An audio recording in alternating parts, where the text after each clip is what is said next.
एहतियात करनी है और ऐसी चीज़ें इस्तेमाल करनी है जिनमें शुगर या कार्बोहाइड्रेट कम हो।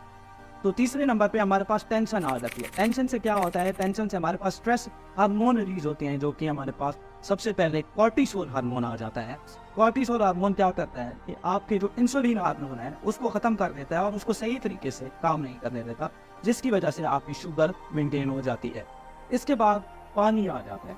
आपने दिन में तकरीबन 8 से 12 गिलास पानी के लाजमी पीने हैं, क्योंकि पानी की वजह से आपका जो छोटा पेशाब है वो ज़्यादा बनता है और आपके गुर्दों में अगर शुगर मौजूद होती है तो वो उस पानी की मदद से आपके जो पेशाब की मदद से वो निकल जाती है और आपके जिस्म से बाहर चली जाती है और आपके जो जिस्म में शुगर के लेवल कम हो जाते हैं और आपको उससे निजात दिलाती है। पाँचवें नंबर पे आपके पास स्मोकिंग या सिगरेट जो आप पीते हैं उसमें निकोटीन मौजूद होता है, जो क्या करता है कि आपके अंदर इंसुलिन हार्मोन है उसको ख़त्म करने की कोशिश करता है या उसके काम को